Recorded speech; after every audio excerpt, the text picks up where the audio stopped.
जब घर में किसी का मौत हो जाता है तो कैसे लगता है, दुःख होता है। पर लेकिन जैसे ही किसी का मौत होता है, भले ही कोई कितने भी दुःख में हो, उन्हें फटाफट अग्नि दिया जाता है। हिंदू धर्म के हिसाब से और कोई भी धर्म में एक्चुअली मरने के 24 घंटे के अंदर ही उन्हें जो भी दाह संस्कार का उनका क्रिया होता है वो किया जाता है।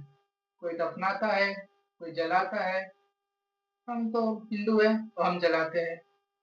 तो आज ना मैं आपके लिए एक कहानी लाया जो मेरी मम्मी मुझे बताया करती थी जब मैं छोटा था। ये कहानी कहाँ की है मेरे को नहीं पता, कौन से ज़माने की है वो भी मेरे को नहीं पता। और इतना पता है कि ये मतलब असली कहानी है जो मेरे मम्मी को मेरी दादी ने बताया था।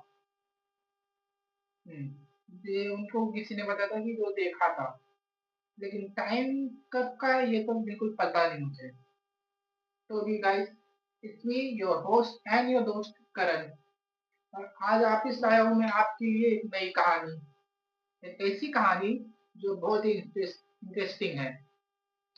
तो चलिए, तो इस कहानी का स्टार्ट होता है ना, और चलिए हमें वो नाम तो है नहीं इसमें, तो एक नाम ले लेते हैं हम, बिरजू। बिरजू एक 10 साल का लड़का है। तो वो अकेले अपने पापा के साथ रहता था कोई गाँव में। तो अभी उनके पापा की अचानक से तबीयत बिगड़ जाती है और करते-करते 1-2 महीने में उनका निधन हो जाता है, बिरजू के पापा का। बिरजू के पापा का नाम मनोहर रख लेते हैं। तो जब बिरजू के पापा मर जाते तो बिरजू का और कोई ज़्यादा मतलब, उनकी माँ तो है नहीं, दादा-दादी भी नहीं है। कुछ 1-2 दूर के रिश्तेदार थे गाँव में, तो वो सब उन्हें लेके शमशान लेके जाते हैं। अब शमशान लेके जाते हैं, बिरजू तो बहुत उसका दिल दुःख गया था।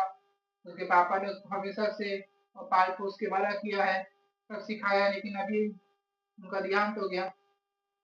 तो एक्चुअली ना बिरजू इतना क्या बोलते हैं उदास था, मायूस था, इतना सैड था ना कि वो जाते-जाते ना वो इतना रोया घर पे कि जाते-जाते ही लेट हो गया। ना करते-करते लगभग 10-11 बजे रात के वो शमशान के भूमि की तरफ पहुँचते हैं।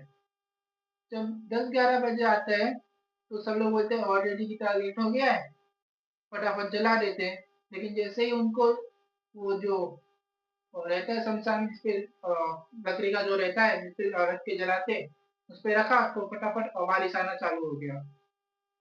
बारिश आना चालू हो गया तो सब लोग छुप गए बारिश से, मतलब सब लोग बोलने लगे अभी तो गीला हो गया है, अभी कैसे करेंगे, कल सुबह करते। बिरजू भी बोला ठीक है। सब लोग बोल रहे थे बिरजू को चलो गाँव में जाते हैं। बिरजू बोला नहीं नहीं, मैं अपने पापा के पास ही रहूँगा। मेरे पापा हैं, क्या पता रात को कोई कुछ आके कर दे, क्या भरोसा किसी का, कोई बॉडी ले जाए या कोई जानवर खा ले या डिसिक्रेट कर दे। तो बिरजू बोलता है मैं तो यहीं पे बैठूँगा। तो वहाँ पे रुक जाते हैं अपने पापा के इधर। तो उसके पापा के ऊपर एक सफ़ेद चादर चढ़ा दी जाती है और फिर सब चले जाते हैं। बिरजू वहाँ पे बैठा रहता है। 2-3 घंटे बीत जाते हैं। लगभग रात के 2 या 3 बजे बिरजू अपने पापा के बॉडी के इधर बैठा था। वो बॉडी ऊपर थी वो फायरवुड पे। फिर बिरजू नाना करते-करते सो तो नहीं सकता था उसका। तो ऐसे ही बिरजू था बैठा हुआ साइड में। तो बिरजू क्या देखता है, उसके पापा का जो शरीर जो सोया हुआ है ऐसा अपराइट खड़ा हो जाता है 90 डिग्री एंगल। तो बिरजू देख के थोड़ा हैरान हो जाता है, लेकिन फिर वो फटाफट उसके पास जाता है, वो चादर हटाता है। बिरजू बोलता है पापा, पापा आप जिंदा हो? पापा आप आ गए? वो पापा कुछ नहीं बोलते, बस अपनी आँखों के बिरजू को ऐसा देखते रहते हैं। बिरजू फिर बोलते हैं पापा पापा अभी आप अच्छा आप उठ गए, वरना आपको सब जला देते थे, वो तो बारिश ने आपको बचा लिया। हाँ, तो ऐसा-ऐसा बोलने लग जाता है। उसके पापा कुछ नहीं बोलते 4-5 मिनट। फिर बोला पापा आपको क्या हुआ ऐसा? उनको कंधे पे हाथ रखता है, तो उतने में उनके पापा का जो भी है, बिरजू के पापा जो है उसको मनोज बोले, वो मनोज, तो वो एक्शन में आ जाते हैं। फटाक से ऐसा कर आपको कर लेते हैं बिरजू का। पापा पापा छोड़ो, पापा छोड़ो, पापा छोड़ो मुझे। और वो नहीं छोड़ते। तो बिरजू क्या करता है ना, वो देखता है ये क्या हो रहा है, पापा की आंखें, ये कैसा हो रहा है, उनका पूरा हुलिया देखता है। अब पिता है उसके, वो बेटा है उनका, जिंदगी भर उनके साथ रहा, तो उनको एक बात तो वो समझ जाता है कि जो भी मनोज के शरीर में है ना, वो मनोज नहीं है, पापा जिंदा नहीं है। तो वो क्या करता है ना बिरजू, वो जो लकड़ी का जिस पे रखते हैं ना, फिर उसमें से एक लकड़ी निकालता है और धक करके मारता है उसके पापा के सर पे। फिर वो हाथ छूट जाता है। तो फिर बिरजू वहां से भाग लेता है। पर इतने में ही कहानी खत्म नहीं होती। मनोज जो है, या फिर जो भी मनोज के शरीर में है, वो भी उठ जाता है, उसका पीछा करने लग जाता है। अब बिरजू छोटा है, बच्चा है, लेकिन फुर्तीला है, गांव का बच्चा। तेज तेज सब जगह भाग रहा है, इधर भाग रहा है, उधर भाग रहा है। उसके पापा भी उसके पीछे भाग रहे हैं। और फिर तब मनोज जो है वो उसके पीछे भाग रहा है। मनोज का बॉडी, उसके बॉडी कुछ ज्यादा ही फास्ट था। अगर बिरजू इधर उधर पेड़ के बीच में, नहीं तो कहीं के कोई डाली के नीचे से नहीं गया होता ना, अगर सीधा भाग रहा था तो वो पकड़ा जाता। ये देख के बिरजू हैरान। उसके पापा खेत में काम करते थे, लेकिन उनमें इतनी फुर्ती तो आज तक उनने कभी देखी नहीं थी। तो फिर बिरजू क्या करता है ना, इधर उधर सब भाग करके उसमें उसको याद आता है कि जो शमशान का जो है ना, वैसे एक मंदिर भी है, शिव जी का मंदिर है। तो वो तरफ भागता है। और वो मनोज भी उनका पीछा पीछा करते रहता है, मनोज की बॉडी। तो फिर ना, जैसे वो मंदिर आता है ना, वो जो भी है मनोज, मनोज की जो बॉडी है वो एकदम जोर से वाह वाह चिल्लाने लग जाती है। जब ऐसा चिल्लाती है ना, तो बिरजू और तेज भागता है, और वो जो दरवाजा है उसको खोल देता है फटाक से। मंदिर का दरवाजा जो है, और अंदर जाके बैठ जाता है। और फिर बाहर से बंद कर देता है। वो दरवाजा कैसा था, लकड़ी का दरवाजा था, लेकिन ऐसा बार लगा था उस पे, ताकि अंदर से बाहर देख सके, बाहर से अंदर देख सके। तो वो देखता है, वो जो है ना बॉडी, वो एकदम वो पकड़ के वो बार को ऐसा ऐसा हिला रही थी। फिर बिरजू इधर उधर देखता है, तो अंदर शिवलिंग था, और शिवलिंग के बाद में त्रिशूल था।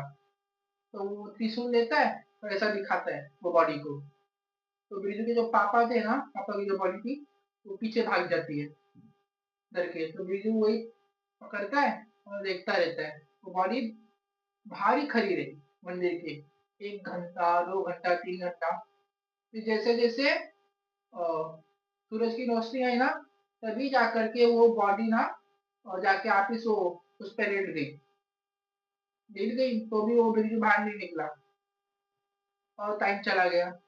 जब सब लोग आए, पूछे बिरजू कहाँ है, जब प्रमोशन हुआ, तभी जाके बिरजू मंदिर से बाहर निकला, सबको बताया क्या हुआ। किसी ने उसकी बात नहीं मानी। बोले मजाक कर रहा है तू, वहम हो गया होगा तुम्हारा, वो कपड़ा हिल गया होगा हवा से।